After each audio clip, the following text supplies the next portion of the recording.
When she walked out of the Wilson Group office, Claire was ecstatic. Tomorrow, her grandma would officially announce her new appointment, and she could finally be proud of herself.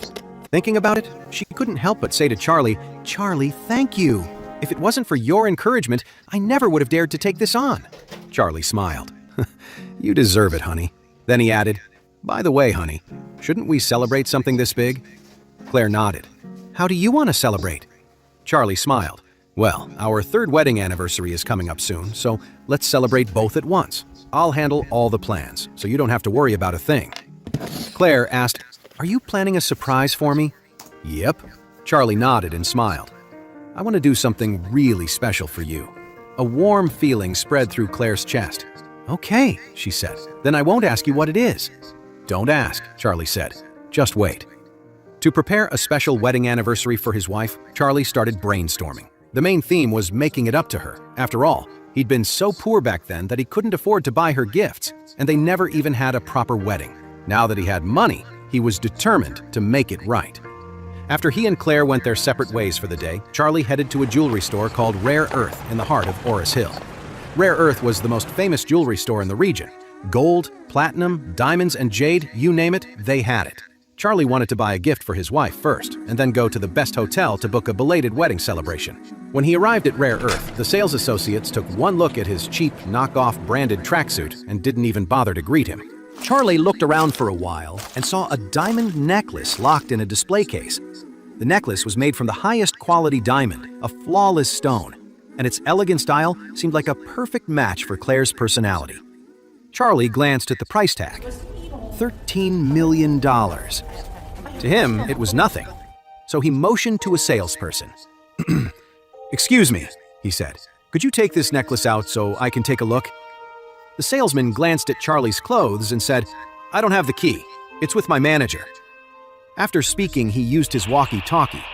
"Manager Jane, someone wants to see our showpiece."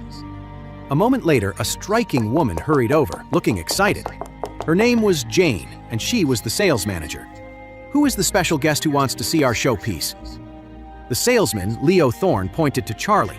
"Manager Jane, it's this gentleman right here." "What?" When Jane saw Charlie, her face soured as if she'd just swallowed a fly. How could a bum like this possibly afford their showpiece? With that thought, she immediately turned to the salesman. "Leo, are you kidding me?" He replied, "No, the gentleman really wants to see it." Jane snapped, "Can a guy like that afford our showpiece? Can't you see? If you can't, just tell me now and I'll find someone to replace you."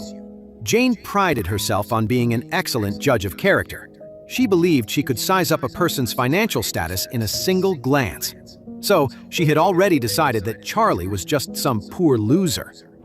Forget the $13 million showpiece. She was sure he couldn't even afford a simple $1,300 necklace. This was a complete waste of her time. Leo didn't dare say another word. Charlie frowned and asked her directly, "Aren't you open for business? I want to see this necklace. What's the problem?" Jane sneered. "We're open for business, but not for broke people just looking to waste our time. If you can't afford it, don't bother looking." Charlie's frown deepened. "And what makes you so sure I can't afford it?" Jane just laughed. Jane said disdainfully, "This necklace costs millions of dollars. What are you going to buy it with? I know your type. You just want me to take it out so you can snap a picture for your social media, right?" As she spoke, Jane crossed her arms, her nose in the air, her face a mask of contempt. Hearing the price tag, many of the other customers started pointing and whispering. Some people have no shame. Can't afford it but still wants to waste everyone's time looking. Exactly. And look at his clothes. There's no way he could ever own something like that. I'm telling you, you see guys like this all the time, just trying to look important. Charlie glanced at Jane behind the counter, who was sneering at him. He decided right then and there that he was going to put this snob in her place. So, Charlie pulled out his phone and dialed Stephen Thompson's number. "Come to Rare Earth. Give me $13 million in cash. I want to see it in 10 minutes. "No problem, young master. I'm on my way." Jane smirked. "Wow, you're really committed to the act, aren't you? $13 million in cash? I've never seen that much cash in my entire life. I'd love to see it. Don't you know you have to schedule a withdrawal with the bank for that much money? You're hilarious." Charlie just nodded. Since you've never seen that much cash, you're about to. The people around were all talking. It's one thing to be poor, but it's another to be all talk. This guy doesn't look rich at all. He's talking about 13 million? I'll be impressed if he can even pull out 300,000. I just want to see what 13 million in cash actually looks like. Hearing everyone on her side, Jane couldn't help but smile. When the cash didn't show up, she couldn't wait to see how this loser would get out of it. A few minutes later, several luxury cars pulled up to the entrance of Rare Earth. Then, from the first 2 cars, 8 bodyguards in black suits emerged. Each one carried a black leather briefcase. Their muscles were tensed, their faces grim, and they carried an air of cold, dangerous professionalism that seemed to chill the air around them. The sight stunned everyone in Rare Earth. Who is this VIP to warrant such a grand entrance? The grand display left Jane stunned. Could this loser really have made that call? She thought.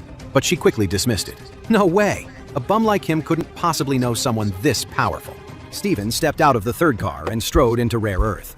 Jane quickly moved to greet him, but Stephen didn't even glance her way. He walked straight to Charlie. Master, I'm here, Stephen said, and I brought the cash. With a wave of his hand, the bodyguards entered the store. They placed the briefcases on the floor and snapped them open. They were packed to the brim with stacks of cash. The crowd... Holy crap! That guy wasn't bluffing! Damn, who is this dude? People immediately pulled out their phones, trying to record the unbelievable scene. But Stephen's bodyguards quickly stepped in, blocking their view. The most anyone could capture was the back of Charlie's head. Charlie pointed to the cash on the floor. He turned to Jane. Ever seen this much money before? You have now. Jane could only nod. Yes, I see it. Charlie turned to Stephen. I want to speak to the owner of this store. Stephen nodded, pulled out his phone, and made a quick call. The moment it connected, he spoke into the phone in a, "Listen to me. This is Stephen. I'm at your store, Rare Earth. You have 1 minute to get your ass down here. If you're not here, I'll have my men burn this place to the ground. And after that, I'll have them break both your legs." Jane's face went white with terror. She could see the cold fury in Stephen's eyes. Was this man really that powerful? Her own boss was a major player in Oris Hill, a man with connections and influence, someone nobody dared to cross. Who would have the nerve to speak to him like that? Less than a minute later, a portly, middle-aged man scrambled out of the back office. The moment he saw Stephen, he hurried over. "Mr. Thompson, you came to my shop. If you had told me in advance, I would have been here to greet you properly." Stephen slapped him hard across the face. "You've got some nerve," he snarled. "Your employee dares to disrespect our young master. Do you have a death wish?" Stephen knew the young master had suffered a great deal over the last 10 years. Seeing him being slighted by a mere clerk infuriated him. The middle-aged man, still reeling from the slap, was initially confused, but when he heard Stephen's words, his mind went blank with shock. Stephen's young master? Holy crap! Stephen was a true phoenix among men. Doesn't that make his young master a god? His legs started to tremble uncontrollably. He turned his head and saw Charlie standing beside Stephen. He looked like a regular guy, but he was the young master of the family that Stephen served. The realization sent a fresh wave of terror through the fat man. He quickly said, "Master, I am so sorry. I apologize." Then he spun around, his face filled with rage, and screamed, "Which one of you blind idiots offended the young master? Step forward now!" Instantly, every other sales associate's eyes landed on Jane. Jane tried to shrink back, wanting to disappear, but the man lunged at her, grabbing her by the collar. He pushed her hard and yelled, "You worthless girl! Ha! How dare you offend the master? You must be blind!" The push sent Jane sprawling to the floor. "Boss, I'm sorry," she cried. "I was unaware. Please, just this once, spare me." "Huh, spare you?" The man grabbed a fistful of her hair, yanking her head up. "You idiot! Are you trying to get me killed? You want me dead? I'll kill you first." Crying, she managed to break free from the man's grip. She scrambled on her hands and knees to Charlie's side, grabbing his leg. "Mr. Wade, I know I was wrong," she sobbed. "I'll never look down on anyone ever again. Please, forgive me." Charlie said coldly, "You brought this on yourself." When the man saw her clinging to Charlie's leg, he panicked. He ran over and kicked her. "You dare touch the young master's leg?" he screamed. "I'll kill you." The man turned to a nearby security guard. Get this useless trash out of my sight. Throw her in the dumpster out back.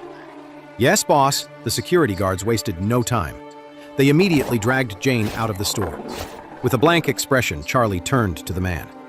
My wife likes that diamond. Please wrap it up for me. Of course, the man said, nodding quickly. I'll wrap it right away. Charlie took out the premium card. Use this.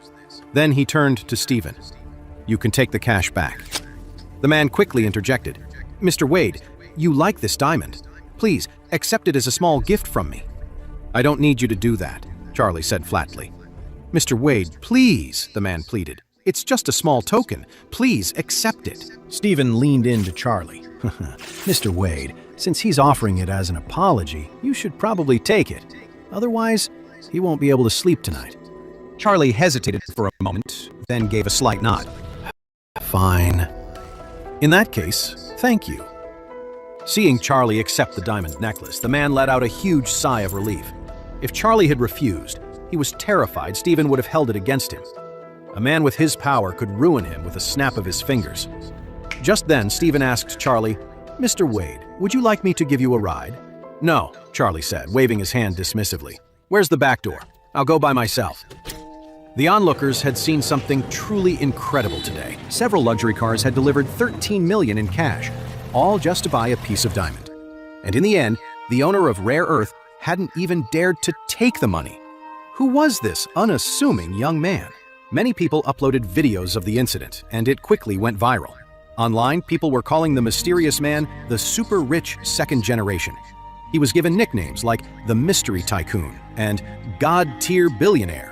It even kicked off a viral challenge to find the God-Tier Billionaire, and tons of people joined in. But luckily for him, by the time people were filming, he and his group were already surrounded by bodyguards and being escorted out. The video footage was too blurry and chaotic to make out his face, making it impossible to use as a real lead.